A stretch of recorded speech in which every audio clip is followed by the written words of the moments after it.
Hello and welcome. This is the Kawaii Animus Reads, and today we're going to be reading The Lost Heir by Ch.2 Sutherland, and this is Chapter 2. So let's begin. Quick, into the water, Tsunami ordered. It was closer than the trees, and would hide them just as well. No way, said Glory. She sank to the ground, spreading her wings and shifted color. Her scales flowed up onto the rocky, sandy pattern below her until she was impossible to see, especially from the air. It happened so fast, Tsunami nearly lost track of where she was. Glory was getting better at that trick. Fine. Come on, Sunny. Tsunami reached for the little sandwing. I'd rather not, Sunny squeaked. I can make it to the trees. I'll fly really fast. She jumped off Clay's back and flapped after Starflight. Tsunami stamped her foot, spraying ocean water across the sand. Glory made a muffled, grumpy noise. It'll be safer in the sea, Tsunami huffed. She cast a worried look at the sky. The specks were getting closer, fast. Maybe faster than Sunny could hide. But it was too late to catch her now. Tsunami turned and dove into the ocean. Clay was already burrowing into the shallow mud shelf, displacing startled flatfish and setting up clouds of minnows. The mudwing didn't have a problem with water like the others did, since he could hold his breath for up to an hour. Tsunami breathed in, and salt water rushed into her gills. It surprised her how sharp it felt, like inhaling smoke. It was nothing like the crystal-clear water of the underground cave. What's more, the current kept trying to shove her back to the beach, then yank her out again. But she plowed forward and down past Clay, beating her wings as the water got deeper. Schools of tiny purple fish whirled away from her like stars exploding. Over the edge of the sand shelf, the deeper ocean floor was covered in bundles of eelgrass. Waving dark green tendrils reached up to brush Tsunami's underbelly. She glanced up at the sky above her, still empty, and decided to risk surfacing. She had to be sure Sunny was safely hidden. The thunder of wing beats echoed in her ears as she poked out her head and turned toward the beach. The little salmon was almost to safety. Tsunami could see Starflight standing under the trees, reaching his front claws out to pull Sunny in. Overhead, an orange shape shot past, flying at full skywing speed, faster than any other tribe could fly. A red dragon flew close behind the first, followed by 3 more. Their enormous wings nearly blotted out the sun as they whooshed over the dragonets' heads. Tsunami sank a bit lower in the water, but it seemed like the patrol was going too fast to notice a lone sea wing in the ocean. Maybe these soldiers went hunting for the escaped prisoners. Then she saw the last dragon. Sunset orange, flames flickering from his nose, with a jagged tear on the tip of his left wing. He flew slower than the others, bringing up the rear, and his head swung back and forth, dark eyes searching the ground below them. Tsunami found herself holding her breath. The skywing snout swung toward the trees just as Sunny's tail whisked out of sight. He paused, beating his wings back to hover in the air for a moment. Was he staring at the trees? Had he seen Sunny? What if he called the others back? The patrol dragons were several wing beats away already, but one shot could bring them hurtling around at lightning speed. Sunny and Starflight were no match for 6 full-grown skywing soldiers. Actually, they were no match for 1 skywing soldier. The 2 of them together would probably have trouble fighting a sleepy bat. A curl of smoke rose from the skywing's nose, and he opened his mouth. If there was any chance of saving her friends, Tsunami had to shut him up. She burst out of the water in a great leap, smashing her tail behind her for momentum. Her wings powered her up to ram into the skywing's underbelly. He coughed out a puff of fiery smoke and clutched his midsection. The breath knocked out of him. Tsunami had a few moments before he could recover enough to call for help. She ducked around him, slammed her tail into his head, and landed on his back as hard as she could. The skywing nearly fell into the water, but he fought back up into the air. Tsunami kicked at his wings with her claws and slid back toward his tail, trying to drag him down with her weight. He was too big and too strong for her up here. Only taking him by surprise had given her a temporary advantage. She needed to get him in the ocean to even out the fight. The orange dragon snarled and twisted, shooting a blast of flames out of his snout, which barely missed her. Tsunami yanked him down toward the water, but his massive wings beat harder and harder. It felt like a hurricane whistling around her ears. She could tell that he was gaining height, and in a moment he'd be strong enough to call the other soldiers back. You're not getting my friends, Tsunami thought fiercely. She found the vulnerable spot on his tail and sank her teeth in. He convulsed with pain, nearly throwing her off, and shot another blast of fire under his wing at her. At first, Tsunami thought he had missed. Then she felt a searing trail of agony spreading across her neck. It felt as if someone were trying to saw through her scales with scalding hot wire. She closed her eyes and clamped her jaw harder, determined to hang on, although spots were starting to dance in her vision. Suddenly, the dragon lurched toward the sea. Tsunami's eyes flew open. Clay had flung himself between her and the dragon's snout, spreading his fireproof wings.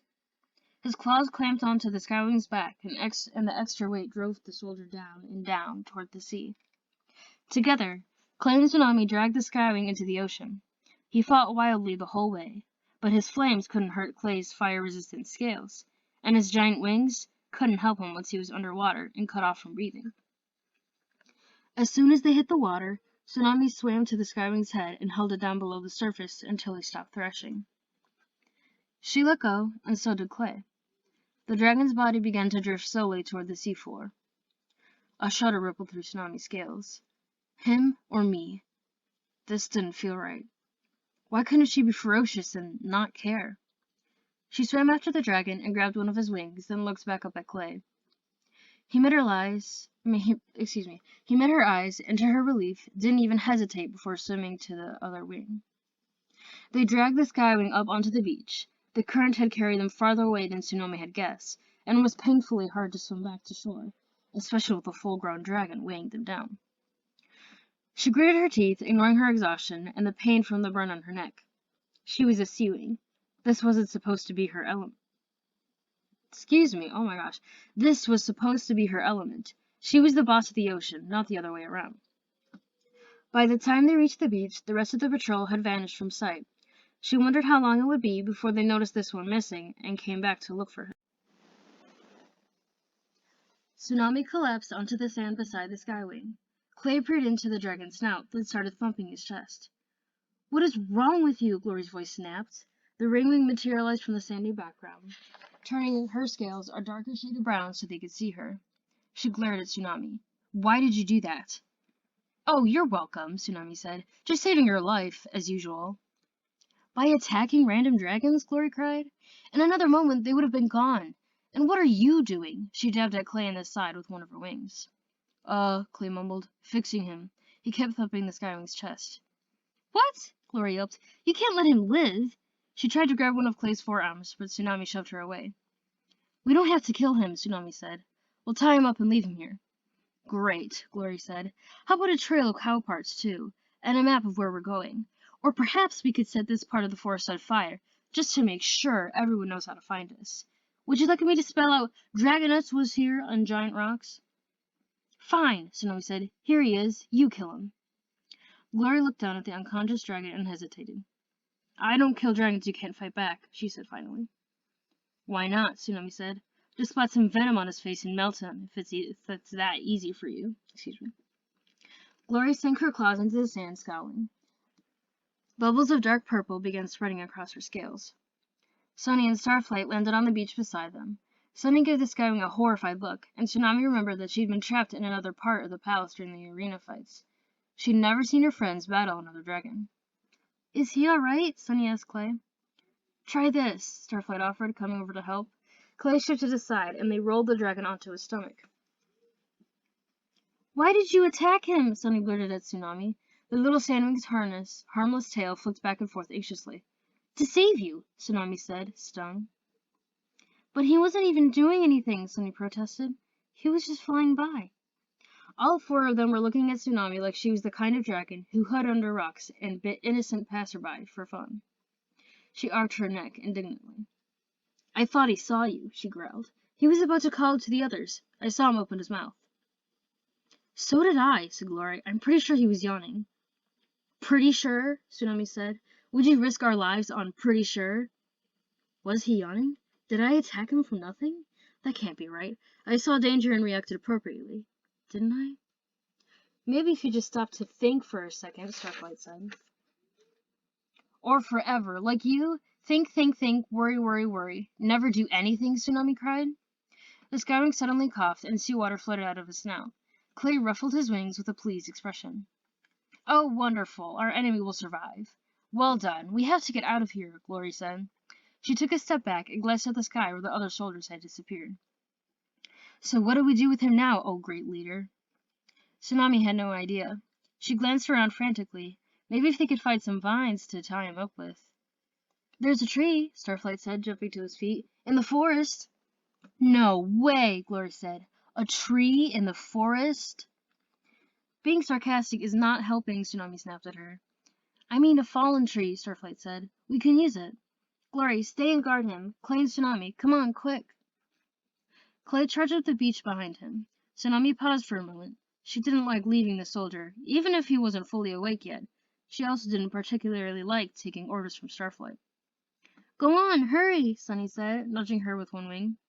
Not far into the forest, a large tree had fallen, with the top of its branches brushing the sand. Clay and Tsunami shoved it and rolled it onto the beach and dragged it back to the skywing, while Starflight flapped around, squawking instructions. As if we need to be told how to move a tree, Tsunami thought grumpily. The soldier's eyes were blinking awake as they reached him. He coughed and coughed again, lifting his head to peer groggily at the dragonettes. So how does the tree help? Tsunami said. We put him on top of it, Starflight said, so he'll be trapped in place, at least long enough for us to get away. Tsunami hated to admit, but it was a good idea. She helped Clay wrestle the tree over until it lay heavily across the Ord Dragon's back and wings. The Skywing tried to push himself up, but the tree kept him pinned to the sand.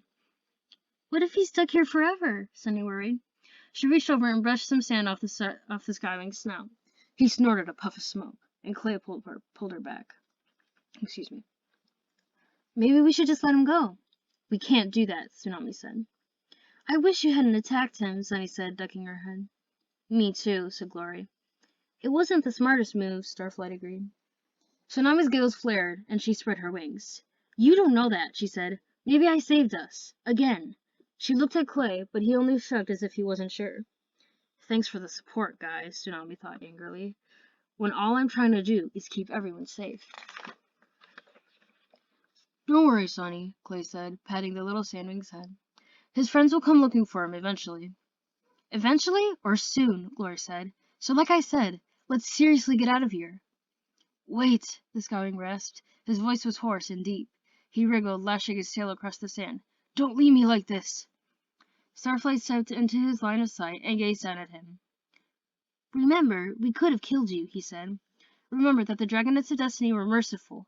We want peace, not more death. We have come to save Pyra. Oh, good grief, Tsunami said, as Glory rolled her eyes. No more hanging out with Nightwings for you. I thought it sounded nice, Sunny said.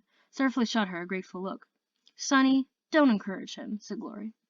Carefully, Starflight draped a few large leaves over the dragon's head so he couldn't see where they went. He pointed toward the forest and mouthed, just to be safe.